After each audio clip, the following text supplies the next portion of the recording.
बिहारमध्ये एनडीएचं स्पष्ट बहुमत दिसत आहे. महागठबंधनचा पराभव झाला, काँग्रेसला 4 ते 5 जागा आता रुझानांमध्ये दाखवत आहे. सगळ्याच गोलमाल आहे हे. सगळ्या निवडणुका काय 90% 95% निकाल देता का? एवढी जनता आहे काय पाठीमागे? ठीक आहे, आता हार झाल्यानंतर त्याला उद्या म्हणतील की यांना कारण लागतात. SIR लावला गेला, SIR मध्ये 72 लाख मतदार कमी केले गेले, मतदार याद्यामध्ये प्रचंड घोळ होता आणि संपूर्ण निवडणूक प्रक्रिया ही पारदर्शी आणि स्वच्छ झालीच नव्हती. आणि जर एवढी लोकप्रियता होती तर 10-10 हजार रुपये का घातले त्यांच्या खात्यात? हे कुठली रेवडी वाटली? आणि याचा सगळा आता पैसे निवडणुकीच्या सरकारी तिजोरीची लूट करून निवडणुकीमध्ये रेवडी वाटून जर निवडणुकांचा निकाल अशा पद्धतीनं फिरवला जात असेल, मतदार याद्यामध्ये घोळ करून निवडणूक निकाल फिरवले जात असतील तर 90% निकाल येणारच. हे सगळं काही देशामध्ये चाललेलं आहे. हे पारदर्शी काही होत नाही आहे. त्यामुळे अशा प्रकारचे हे निकाल उद्याच्या लोकशाहीला धोका पोहोचवणारे आहेत. संविधानावर हा देश उद्या चालेल की नाही यावर प्रश्नचिन्ह निर्माण करणारे निकाल आहेत. तुम्ही काही म्हणालात तरी ज्या पद्धतीनं राहुलजी गांधींच्या सभांना, तेजस्वीच्या सभांना लाख लोकसभांना येत होते, प्रचंड जनसागर उसळत होता, आणि हे निकाल कसे येऊ शकतात? ते पाहिलं तर जबरदस्तीनं लोक आणावे लागत होते. मोदी आणि शहांच्या सभेसाठी अर्ध्या खुर्च्या रिकाम्या राहत होत्या, खुर्च्या घालूनही लोक बसत नव्हते. पण या दोनही नेत्यांच्या सभामध्ये खाली लोक बसत होते. खुर्च्या नाही मिळाले तरी खाली बसत होते, जमिनीवर बसत होते. हे चित्र पाहिलंय सगळ्यांनी. आणि तरी पण हे निकाल आलेत. शेवट निकाल हा काय असतो? जय पराजय हा असतो. आम्ही तो स्वीकारला आहे.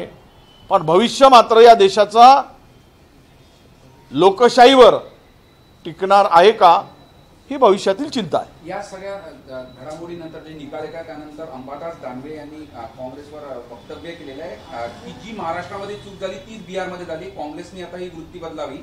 महाराष्ट्राच्या निवडणुकीच्या वेळेस उद्धव ठाकरे साहेबांना मुख्यमंत्री पदाचा चेहरा म्हणून घोषित केलं असतं जागा वाटपाआधी, तर राज्यात चित्र वेगळं दिसलं. दानवेंना काय माहित नाही काय तेजस्वी यादव मुख्यमंत्री पदाचा चेहरा तिथे डिक्लेअर केला होता?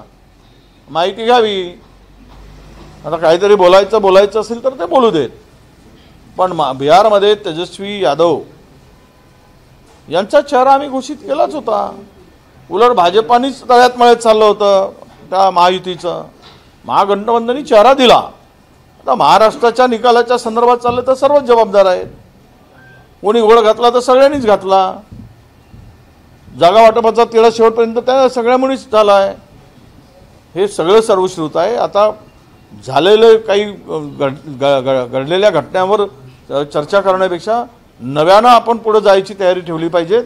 आणि या संदर्भात आपण महाविकास आघाडी म्हणून सगळ्या निवडणुकामध्ये एकत्र येण्याची मानसिकता ठेवली पाहिजे. काँग्रेसला टार्गेट केलं जात आहे. जागा वाटप करताना मोठा वाटा मागतो काँग्रेस, पराभवामध्ये मोठा वाटा काँग्रेसचा असतो अशी टीका होती. नाही, पराभवामध्ये वाटा काय?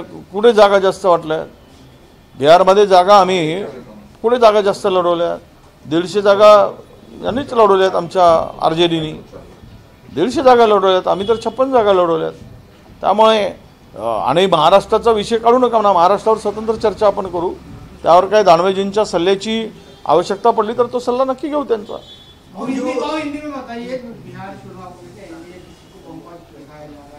वो तो मिलना ही था, क्योंकि ये ईमानदारी से चुनाव हुए नहीं है. ये पारदर्शी चुनाव थोड़ी हुए है. जो SIR लगाकर 72 लाख वोटर्स का नाम निकाल दिया गया.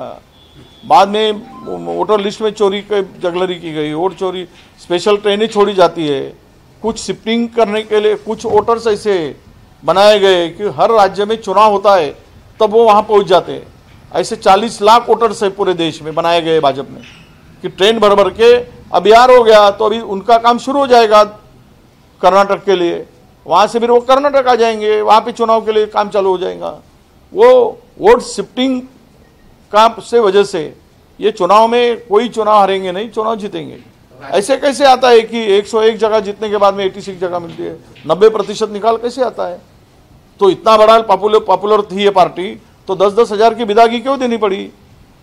10-10 हजार का रेवड़ी क्यों बांटनी पड़ी? अगर तुम्हारा काम था तो ये था तो ये आप महिलाओं को चुनाव आया कि सरकारी तिजोरी की लूट करके सरकारी तिजोरी से पैसे बांटना और चुनाव जीतना, ये नया फंडा अभी भाजपा ने शुरू किया है। यही दिख रहा है। महाराष्ट्र में भी 4-4 महीने के पैसे एक साथ में 5 महीने के 7,500 रुपये डाल दिया गया उनके अकाउंट में। वहाँ पे 10,000 रुपये उनके महिलाओं के अकाउंट में डाल दिया। वहाँ का अर्निंग जो है दरडोई उत्पन्न जो जिसको कहते हैं per annum income, per capita income, वो तो बहुत ही कम है, तो उसको 10,000 मिल गए तो बहुत ज़्यादा मिल गए। अगर ये सब करके चुनाव जीतने का अगर होता है तो मुझे लगता है कि ये देश में डेमोक्रेसी बचेगी नहीं। ये देश आगे चलकर किस रास्ते पर जाएगा ये बता नहीं सकते। एक तरह से वोट खरीदिए करके कांग्रेस को बहुत कम सीट मिली बिहार में। वो सब टारगेट करके क्या है? बिहार में ये चुनावी जब ईमानदारी से नहीं हुए, पारदर्शी चुनाव नहीं हुए, अगर ये गोलमाल करके चुनाव जीतते हैं तो सीट मिलने का सवाल कहाँ आता है? चाहे कम हो या ज़्यादा, वो सब उनको जाना है। वो बराबर टारगेट करके बैठे 80%, 90%। महाराष्ट्र में 146 जगह लड़े, 132 जगह चुन के आए। वो काफ़ी क्यों बचा के रखे मुझे नहीं पता। 146 भी जीत सकते थे, दिखाने के लिए तो 8-10 कम करना पड़ता है। वो दिखाया उन्होंने, वहाँ पे भी वही किया। 14 सीट कम बताए, 15 सीट 101 जगह कॉन्टेस्ट किए, 86 जीत गए। तो ये सब कुछ चल रहा है। जब इसका ब्लास्ट होगा